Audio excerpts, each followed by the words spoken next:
Dans un monde où les discours changent plus vite que les lois, où la vérité se camoufle dans les stratégies, les silences et les promesses, il faut plus qu'un simple regard, il faut un œil. Bienvenue sur l'œil politique. Chaque semaine, nous nous engageons à décrypter l'actualité sociopolitique sans détour. Nous allons au-delà des apparences, explorant les faits, le contexte souvent ignoré et les implications profondes des décisions qui façonnent notre avenir collectif. Notre objectif est de vous offrir une analyse incisive fondée sur la rigueur et la clarté. Ici, la politique n'a plus de masque. Chaque élément révélé vise à éclairer ce que les mots n'affirment pas, pour une compréhension plus juste et plus complète.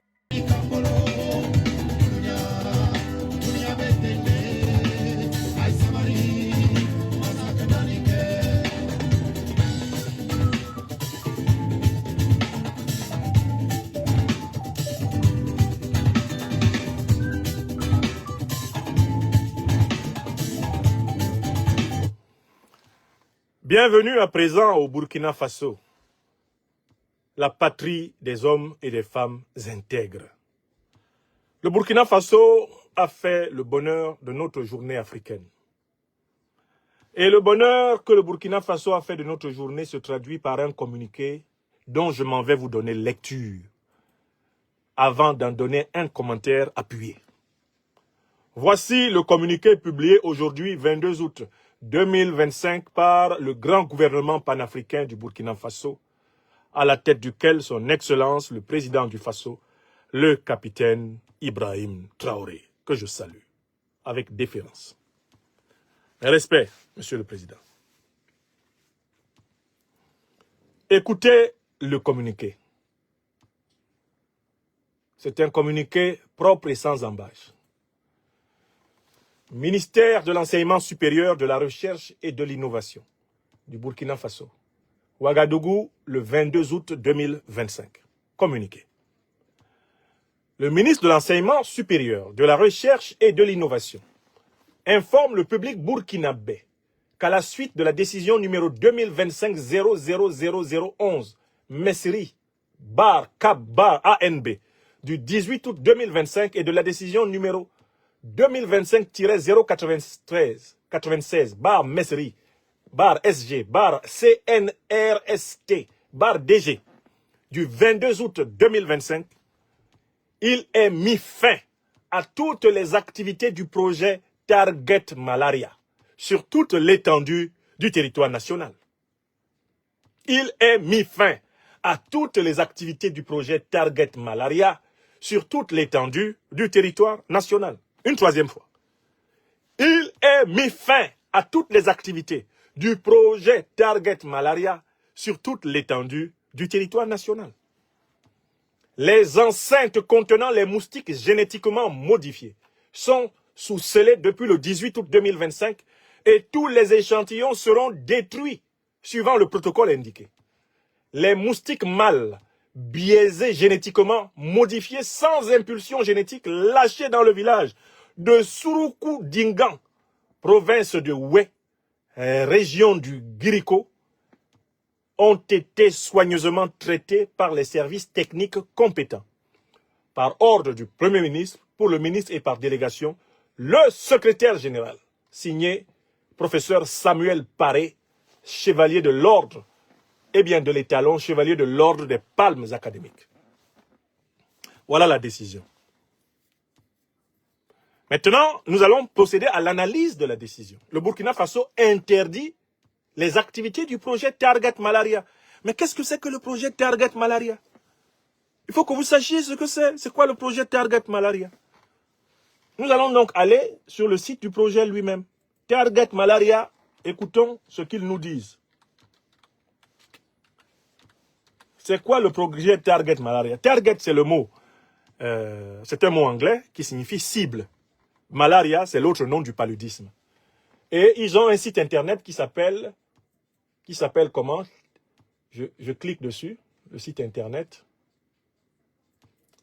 Voilà. Ils ont un site internet qui s'appelle Target.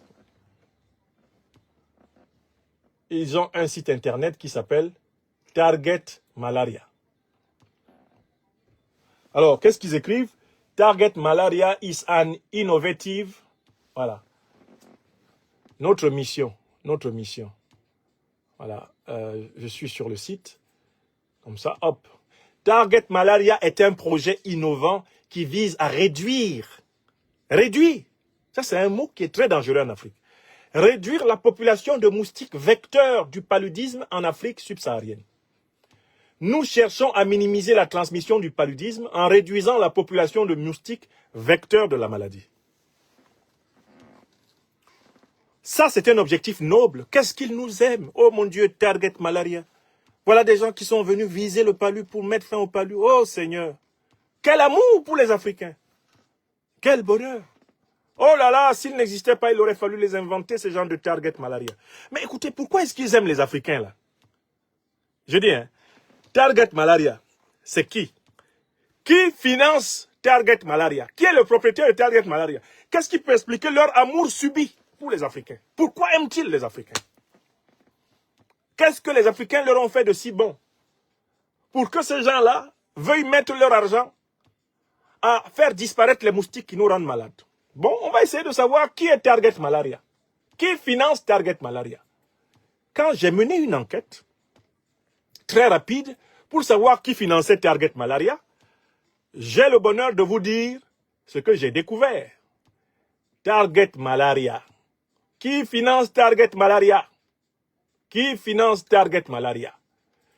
Réponse directe à la fois de l'intelligence artificielle et de Google, le grand moteur de recherche. Target Malaria est financé par la fondation Bill and Melinda Gates and Open Philanthropy, qui lui fournissent un financement de base. Le projet reçoit également un soutien d'institutions comme l'Imperial College de Londres et l'Université d'Oxford. Astaghfirullah. Bill et Melinda Gates ne veulent pas que les Africains meurent de palu et ont décidé de tuer tous les moustiques qu'il peut y avoir en Afrique pour que les Africains vivent longtemps et nombreux. Est-ce que vous voulez croire en ça? Qu'est-ce qui peut expliquer que Bill et Melinda Gates veulent que la population africaine soit sauvée des moustiques? Est-ce parce que Bill et Melinda Gates seraient des chrétiens convaincus qui sont habités par le Saint-Esprit? Ce sont des bons samaritains qui ont pitié de l'homme et de la femme africains. Ce sont des gens tellement... Oh là là, Bill et Melinda Gates. Oh, quel amour pour l'Afrique. Oh que non. Oh que non. Qui sont Bill et Melinda Gates et leur fondation? Il s'agit exactement de la fondation qui vient d'être chassée de Namibie par la présidente namibienne, Madame Netumbo Ndetwa. Est-ce que vous savez pourquoi Madame Netumbo Ndetwa, présidente de la République de Namibie, a chassé la fondation Bill et Melinda Gates? Vous savez pourquoi ils les ont chassés? Parce que la fondation Bill et Melinda Gates avait l'intention de mettre en place un programme de réduction de la population namibienne par la stérilisation des jeunes femmes. Astaghfirullah. Hein? Ceci nous amène donc à soulever la question suivante. Comment serait-il possible que ceux qui veulent réduire la population africaine en Namibie veuillent augmenter la population africaine au Burkina Faso, qui est toujours en Afrique? En Namibie, ils font tout pour contrôler la population. Un territoire de plus d'1 million de kilomètres carrés qui a à peine 3 millions d'habitants. 3 millions d'habitants. Ils veulent réduire la population de la Namibie. Bill et Melinda Gates. On les a chassés là-bas. C'est au Burkina, qui est plus petit que la Namibie, avec une population supérieure à celle de la Namibie, qu'ils vont vouloir combattre les moustiques pour que les Burkinabés vivent longtemps et nombreux.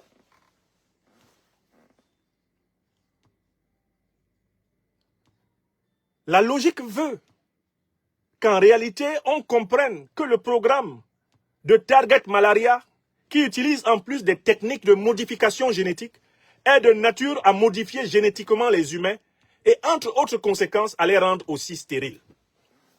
Je recommence. Quand on regarde le tableau namibien, où il vient d'être chassé, on peut faire l'hypothèse qu'en effet, puisqu'il voulait agir sur les hormones et la génétique des femmes namibiennes pour qu'elles ne fassent pas d'enfants, alors que la Namibie est sous-peuplée, il s'ensuit que leur action sur les moustiques au Burkina Faso pourrait avoir comme conséquence le fait que les modifications génétiques incluses dans les moustiques finissent par influencer des modifications génétiques dans les humains.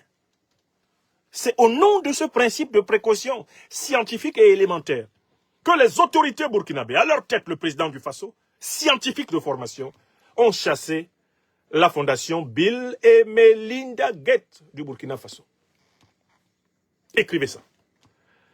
Vous ne pouvez pas en Namibie être pris la main dans le sac de la tentative de stériliser la population et prétendre que vous êtes plutôt gentil avec les Burkinabés qui, quant à eux, devraient être féconds, se multiplier selon la logique de la nature. Il y a anguille sous roche. Derrière les programmes de la fondation Bill et Melinda Gates, il y a toujours un enjeu eugéniste, c'est-à-dire la volonté de contrôler la population, la démographie africaine. Ce qui renvoie à ce que nous avons appelé dans une conférence précédente, le projet d'une Afrique sans les Africains. Est-ce que vous vous souvenez? Ai-je, oui ou non, vous êtes mes témoins, délivré une conférence ici sur la décision de Madame la Présidente de la République de Namibie, Madame Netumba Ndeito. Est-ce que j'ai donné la conférence ici? L'une des recommandations que votre serviteur fit à l'issue de cette conférence était laquelle? Je demandais à tous les gouvernements africains dans lesquels la fondation Bill et Melinda Gates avait déployé ces programmes de la mettre dehors. Je l'ai dit oui ou non? Est-ce que j'ai dit ça? Je souhaite que vous soyez témoins. Ça fait même pas une semaine. Ça fait une semaine maximum que j'ai donné cette conférence. Vous êtes mes témoins. N'ai-je pas dit ici que cette fondation a pour ambition la réduction de la population africaine et que derrière tous ces programmes, les modifications génétiques ont pour but d'atteindre la démographie africaine, de la restreindre, de la réduire, de la contrôler. L'ai-je dit ou pas? N'est-ce pas pour cela que j'ai dit, sous réserve même de vérification ultérieure, tous les programmes de la fondation Bill et Melinda Gates sur le continent africain doivent être suspendus. D'autant plus que tous ces programmes-là, ils ne les essayent pas chez eux aux États-Unis là-bas. Mais Bill et Melinda Gates, ils sont qui? Ce ne sont pas des Américains. Mais pourquoi ils ne testent pas les moustiques modifiés sur la population américaine? Pourquoi ils ne vont pas tester les moustiques modifiés sur la population canadienne? Pourquoi ils ne viennent pas tester les moustiques modifiés sur la population européenne? Pourquoi ils ne s'en vont pas les tester sur les Chinois ou les Japonais? Pourquoi subitement c'est les Africains qu'ils aiment? Et c'est seulement les Africains qui veulent protéger du palu. Je vous fais remarquer que l'anophèle, responsable du paludisme, est en train de remonter vers le nord de la planète au fur et à mesure du réchauffement climatique. Aujourd'hui, dans le sud, l'ouest et même le centre de la France, on peut rencontrer le moustique transmetteur du paludisme. Mais pourquoi ils ne viennent pas essayer ces moustiques génétiquement modifiés sur la population ici? Pourquoi ils ne viennent pas? Pourquoi ils ne viennent pas essayer de faire piquer les Occidentaux par des moustiques génétiquement modifiés qui pourraient avoir des conséquences génétiques sur eux-mêmes? Pourquoi l'Afrique doit-elle être constamment utilisée comme cobaye de ce philanthropisme suspect? Un philanthropisme criminel. Pourquoi? Alors, ce soir, saluons le gouvernement burkinabé. Saluons le président du Faso qui a emboîté le pas courageusement à sa sœur aînée, la présidente de la Namibie, Madame Netumbo Ndeito. Appelons tous les présidents africains qui traînent encore le pied à cause des facilités de l'argent frelaté de Bill et Melinda Gates à imiter le président namibien et le président burkinabé et à mettre fin à ces programmes suspects, dangereux pour l'écosystème humain africain. Il faut déloger la fondation privée Bill et Melinda Gates des affaires sanitaires africaines. C'est une décision urgente qui doit être prise partout sur la terre africaine. Qu'ils aillent avec leurs expériences apocalyptiques, qu'ils aillent les faire chez eux. Qu'ils aillent se tester eux-mêmes avec les piqûres des anophèles modifiés. Qu'ils aillent se tester eux-mêmes et leurs propres enfants. Qu'ils laissent les Africains tranquilles. l'Afrique sait comment combattre le paludisme.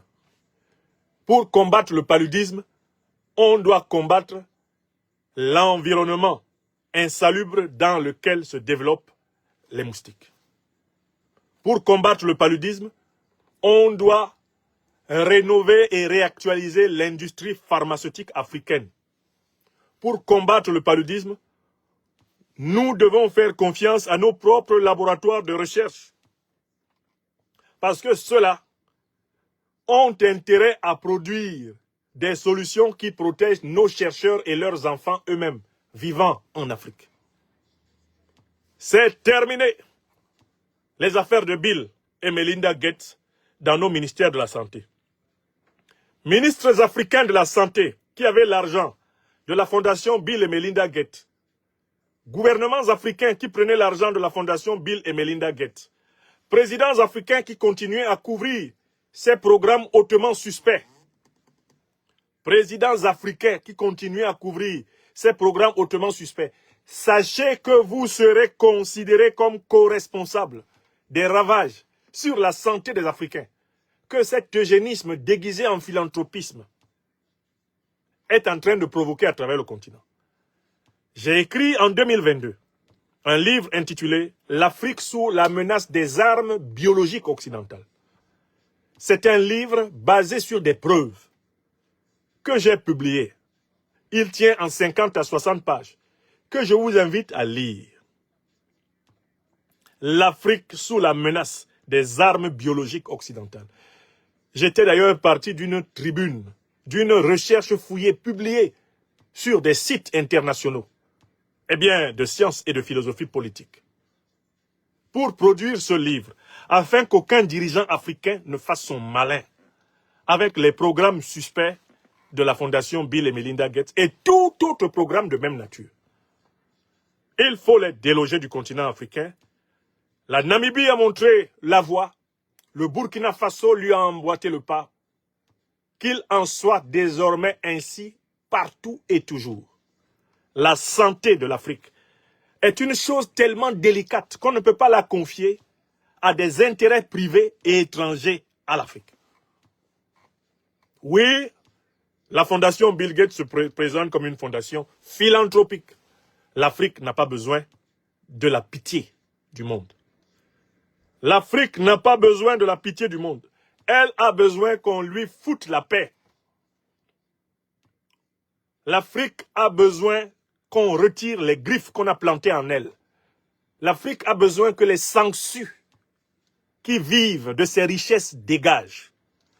L'Afrique a besoin que sa souveraineté soit respectée et elle se bat pour cela. Toute Africaine, tout Africain convenablement formé savent que la souveraineté africaine ne nous sera jamais offerte par Bill et Melinda Gates et tous les individus du même genre. Elle ne sera jamais offerte par les puissances non africaines aux Africaines. Il faudra l'arracher. Et arracher la souveraineté, c'est prendre les décisions favorables aux intérêts vitaux de son peuple. C'est ce que fait le président Ibrahim Traoré. Saluons-le, saluons-le, saluons-le du triple cri « Hourra, hourra, hourra, Traoré ».